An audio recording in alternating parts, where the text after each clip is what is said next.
ಆಮೇಲೆ ಕಾರ್ಯಕರ್ತರು ನಾಯಕರಾಗಿದ್ದಿದೆಯಲ್ಲ ಸರ್, ಹುಡುಕಿ ನಾಯಕರನ್ನು ಮಾಡಿದ್ದಿದೆಯಲ್ಲ, ಅದು ಒಂದು ದೊಡ್ಡ ವಿಷಯನೇ. ಅದು ಒಂದು ಎರಡನೇ, ನಾನು ಆ ವಿಷಯನೂ ಪ್ರಸ್ತಾಪ ಮಾಡಲೇಬೇಕು. ಹೆಗ್ಡೆಯವ್ರ ವಿಚಾರ ಪ್ರಸ್ತಾಪ ಮಾಡಿದಾಗ 2-3 ವಿಚಾರ ಭಾಳ ಮುಖ್ಯ ಆಗ್ತದೆ. ಒಂದು, ಅವರು ಚಿಕ್ಕ ವಯಸ್ಸಿನಲ್ಲೇ ಸ್ವಾತಂತ್ರ್ಯ ಹೋರಾಟದಲ್ಲಿ ಭಾಗವಹಿಸಿದ್ರು. ಈಗ ನಾವು ಜೆನ್ಜಿ ಕಾಲ ಅಂತೇಳಿ ಹೇಳ್ತೀವಲ್ಲ, ಹೆಗ್ಡೆಯವರು ಕೂಡ ಯುವಕನಾಗಿದ್ದಾಗಲೇ ಕ್ವಿಟ್ ಇಂಡಿಯಾ ಚಳುವಳಿಯಲ್ಲಿ ಭಾಗವಹಿಸಿದ್ರು. ನೀವು ಯಾವುದೇ ಚಳುವಳಿ ತಗೊಳ್ಳಿ, ಅದು ಸ್ವಾತಂತ್ರ್ಯ ಹೋರಾಟ ಇರ್ಬೋದು, JP ಚಳುವಳಿ ಇರ್ಬೋದು, ಅಣ್ಣಾ ಹಜಾರೆ ಚಳುವಳಿ ಇರ್ಬೋದು, ರೈತ ಚಳುವಳಿ ಇರ್ಬೋದು, ದಲಿತ ಚಳುವಳಿ ಇರ್ಬೋದು, ಕನ್ನಡ ಚಳುವಳಿ ಇರ್ಬೋದು, ಅಥವಾ ಈ ಯಾವುದೇ ರೀತಿಯ ಚಳುವಳಿಗಳನ್ನು ನೀವು ತೆಗೆದುಕೊಂಡಂಥ ಸಂದರ್ಭದಲ್ಲೂ ಅದರಲ್ಲಿ ಮುಂಚೂಣಿನಲ್ಲಿ ಯಾವಾಗಲೂ ಯುವಕರೇ ಇರ್ತಾರೆ. ಯಾಕೆಂದರೆ ಯುವ ಜನರು ಎಲ್ಲರೂ ಯುವತಿಯರು ಇರ್ತಾರೆ. ಕಾರಣ ಆಮೇಲೆ ಒಂದೊಂದು ನಿಂತ್ಕೊಂಡಾಗಲೂ ಹಲವಾರು ಜನ ನಾಯಕರು ಸೃಷ್ಟಿಯಾಗಿರ್ತಾರೆ. ಆಮೇಲೆ ಆ ವ್ಯವಸ್ಥೆ ವಿರುದ್ಧ ಯೋಚನೆ ಮಾಡುವಂಥ, ಅದ್ರ ವಿರುದ್ಧ ಪ್ರತಿಭಟನೆ ಮಾಡ್ತಕ್ಕಂಥ ಮನಸ್ಥಿತಿ ಯುವಕರಲ್ಲಿ ಮಾತ್ರ ಇರ್ತದೆ ಹೊರತು ಯುವ ಜನರಲ್ಲಿ ಬೇರೆಯವರಲ್ಲಿ ಇರೋದಿಲ್ಲ. ಅದಾದ ನಂತರ ಸಾಂಸಾರಿಕ ಜವಾಬ್ದಾರಿ, ಬೇರೆ ಜವಾಬ್ದಾರಿಗಳೆಲ್ಲ ಬರ್ತವೆ, ಬೇರೆ ವಿಮುಖರಾಗಿಬಿಡ್ತಾರೆ ಅವರು. ಆ ವಯಸ್ಸಿನಲ್ಲಿ ಎಲ್ಲ ಭಾಗವಹಿಸಿ. ಹಾಗೆ ಹೆಗಡೆಯನ್ನು ಕೂಡ ಅದೇ ಸಂದರ್ಭದಲ್ಲಿ ಭಾಗವಹಿಸಿದರು. ಅದರ ಜೊತೆಗೆ ನಿಜಲಿಂಗಪ್ಪನವ್ರನ್ನ ನಾಯಕರು ಅಂತೇಳಿ ಸ್ವೀಕಾರ ಮಾಡಿದರು. ಅವ್ರ ಜೊತೆಗೆ ರಾಜಕಾರಣವನ್ನು ಉದ್ದಕ್ಕೂ ಕೂಡ ಮಾಡ್ಕೊಂಡು ಬಂದರು. ನೀವು ನಾಯಕತ್ವ ಸೃಷ್ಟಿ ವಿಚಾರ ಪ್ರಸ್ತಾಪ ಮಾಡಿದ್ರಿಂದ ಹೇಳ್ತೇನೆ, ಕರ್ನಾಟಕದ ರಾಜಕಾರಣದಲ್ಲಿ 1950ರ ದಶಕದಿಂದ ಈ ಕ್ಷಣದವರೆಗೂ ಮಾತಾಡೋದಾದರೆ 3 ಜನ ನಾಯಕರುಗಳನ್ನ ಸೃಷ್ಟಿ ಮಾಡಿತ್ತು. ಮೊದಲನೇವರು ಎಸ್ ನಿಜಲಿಂಗಪ್ಪ, ವೀರೇಂದ್ರ ಪಾಟೀಲು, ರಾಮಕೃಷ್ಣ ಹೆಗಡೆ ಅಂತ, PM ನಾಡಗೌಡ ಅಂತ ನಾಯಕರುಗಳನ್ನೆಲ್ಲ ಗುರುತು ಮಾಡಿ ಅವರಿಗೆ ಮಂತ್ರಿಮಂಡಲದಲ್ಲಿ ಅವಕಾಶ ಕೊಟ್ಟು ಅವರನ್ನು ಮುಂಚೂಣಿ ನಾಯಕತ್ವಕ್ಕೆ ತಂದಂಥವರು ಇವರು ಸನ್ಮಾನ್ಯ ಎಸ್ ನಿಜಲಿಂಗಪ್ಪನವರು.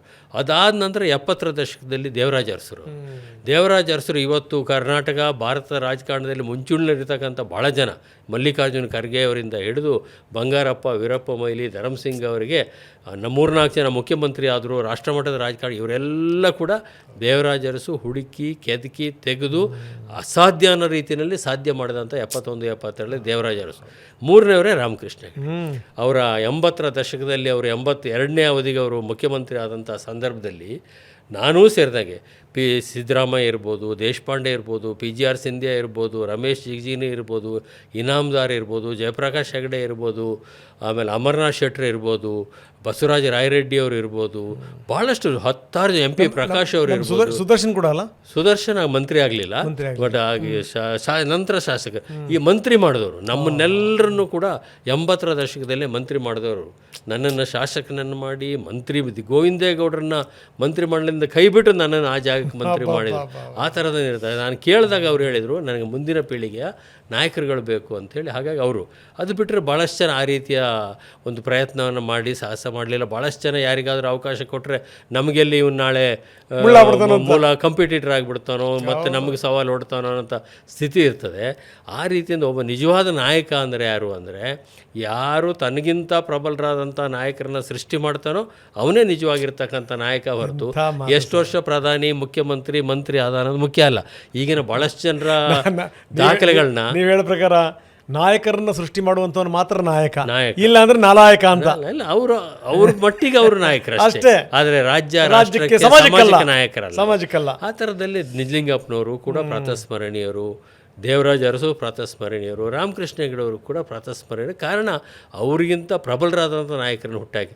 ಅದಾದ ನಂತರ ನೋಡಿ, ಹೆಗಡೆಯವರ ಗರಡಿಲಿ ಬೆಳೆದಂಥವರು ದೇವೇಗೌಡರು ಹೌದು, SR ಬೊಮ್ಮಾಯಿಯವರು ಹೌದು, JH ಪಟೇಲ್ ಹೌದು, ಸಿದ್ದರಾಮಯ್ಯ ಹೌದು, 4 ಜನ ಮುಖ್ಯಮಂತ್ರಿಗಳಾದರು ಅವರ ಗರಡಿನಲ್ಲಿ. ಅವರು ನಾಯಕರಾಗಿದ್ದರು, ಇಲ್ಲ ಅಂತಿಲ್ಲ, ಆದರೆ ಅವರಿಗೆ ಆ ರೀತಿಯ ಒಂದು ಅವಕಾಶ ಕೊಟ್ಟಿದ್ದು ಮಾಡಿ ಪ್ರೋತ್ಸಾಹ ಕೊಟ್ಟಂಥವ್ರು ಕೂಡ ಅದೇ ರೀತಿ.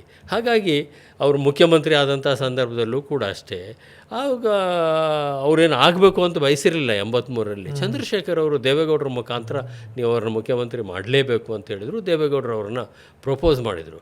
ಈ ಥರದಾಗಿ ಹಾಗಾಗಿ ಅಧಿಕಾರ ಬಯಸಿ ಹೋದಂಥವರಲ್ಲ. ಅದಕ್ಕಿಂತ ಹಿಂದೆ ಹೋಗೋದಾದ್ರೆ ನೀವು 78ನೇ ಇಸ್ವಿನಲ್ಲಿ ನಾವು ಆಗ್ತಾನೆ ಮುಗಿಸ್ಕೊಂಡು JP ಚಳುವಳಿಯಿಂದ ಹೊರಗೆ ಬಂದಿದ್ವಿ. ಯಾರನ್ನ ರಾಜ್ಯಸಭಾ ಮೆಂಬರ್ ಮಾಡಬೇಕು ಅನ್ನೋ ಪ್ರಶ್ನೆ ಬಂದಿತ್ತು ದೆಹಲಿನಲ್ಲಿ. ಮೊರಾರ್ಜಿ ಭಾಯ್ ದೇಸಾಯಿ ಪ್ರಧಾನಮಂತ್ರಿ ಆಗಿದ್ದರು. ಮೊರಾರ್ಜಿ ಭಾಯ್ ದೇಸಾಯಿಯರ ಚಾಯ್ಸು ವೀರೇಂದ್ರ ಪಾಟೀಲ್ ಆಗಿತ್ತು. ಚಂದ್ರಶೇಖರ್ ರಾಷ್ಟ್ರೀಯ ಅಧ್ಯಕ್ಷರಾಗಿದ್ದರು ಪಕ್ಷಕ್ಕೆ. ಆ ಸಂದರ್ಭ ಅವ್ರು ಹೇಳಿದ್ರು, ಇಲ್ಲ ರಾಮಕೃಷ್ಣ ಹೆಗಡೆ ಏನು ಮಾಡಬೇಕು. ಯಾಕೆ ಅಂತ ಅವ್ರು ಕಾರಣ ಕೊಡ್ತಾರೆ ನೋಡಿ. ತುರ್ತು ಪರಿಸ್ಥಿತಿಯ ಸಂದರ್ಭದಲ್ಲಿ ತುರ್ತು ಪರಿಸ್ಥಿತಿಯ ವಿರುದ್ಧ ದನಿ ಎತ್ತಿ ಜೈಲಿಗೆ ಹೋದವರು ರಾಮಕೃಷ್ಣ ಹೆಗಡೆ, ವೀರೇಂದ್ರ ಪಾಟೀಲರು ಮೌನ ವಹಿಸಿದರು. ಹಾಗಾಗಿ ಯಾರು ಹೋರಾಟ ಮಾಡಿದರೂ ಅವರಿಗೆ ಅವಕಾಶ ಸಿಗಬೇಕು ಅಂತ ಅವ್ರನ್ನ ಹಠ ಮಾಡಿ ರಾಜ್ಯಸಭೆಗೆ ತೆಗೆದುಕೊಂಡು ಹೋಗಿ ಅಖಿಲ ಭಾರತ ಪ್ರಧಾನ ಕಾರ್ಯದರ್ಶಿ ಮಾಡಿ ಅವ್ರನ್ನ ಜೊತೆಗೆ ಉದ್ದಕ್ಕೂ ಇಟ್ಕೊಂಡ್ರು. ನಂತರ ಅವ್ರನ್ನ ಮುಖ್ಯಮಂತ್ರಿ ಮಾಡಬೇಕು ಅಂತ ಪಾದಯಾತ್ರೆಯಲ್ಲಿದ್ದರು ಚಂದ್ರಶೇಖರ್, ಕನ್ಯಾಕುಮಾರಿಯಿಂದ ದೆಹಲಿ ಪಾದಯಾತ್ರೆ ಮಾಡ್ತಾಯಿದ್ರು 83ರಲ್ಲಿ. ಸೇಲಂ ಹತ್ರ ಇದ್ದರು. ಅವರು ಪಕ್ಷದ ಕಚೇರಿಗೆ ಫೋನ್ ಮಾಡಿ, ಆ ದೂರವಾಣಿ ನಾನು ಕರೆ ಸ್ವೀಕಾರ ಮಾಡಿದ್ದು ನಾನೇ ಆಗ ಲ್ಯಾಂಡ್ಲೈನಲ್ಲಿ ಮಾಡಿ, ದೇವೇಗೌಡರು ಎಲ್ಲಿದ್ದಾರೆ ಅಂತ ಕೇಳಿದರು. ಏನಾಯಿತು ಅಂತ ಕೇಳಿದ್ರು, ಈ ಥರ ಆಗಿದೆ, ಗಲಾಟೆ ಆಗಿದೆ, ಏನೂ ತೀರ್ಮಾನ ಆಗಿಲ್ಲ. ದೇವೇಗೌಡರು ಎಲ್ಲಿ ಅಂತ ಕೇಳಿ, ದೇವೇಗೌಡರು ಪಕ್ಕದಲ್ಲೇ ಇದ್ದರು. 83ರಲ್ಲಿ ಇದು ಶಾಸಕಾಂಗ ಪಕ್ಷ ಸಭೆ, ಗಲಾಟೆ ಆಗಿ ಬಿಜೆಪಿ ಬೆಂಬಲ ಜೊತೆಗೆ ಆಗ ಮಾಡ್ತಾನೆ. ಆಗ ಬಂಗಾರಪ್ಪನವ್ರು ಒಂದು ಕಡೆ ಇದ್ದರು, ಪಟೇಲ್ರಿದ್ರು, ನಜೀರ್ ಸಾಬು ಮತ್ತು ಇವರೆಲ್ಲ ಇದ್ದರು. ಬಿಜೆಪಿ 18 ಗೆದ್ದಿತ್ತು, 16 ಗೆದ್ದಿತ್ತು. ಆಚಾರ್ಯ ನಾಯಕರಾಗಿದ್ದರು.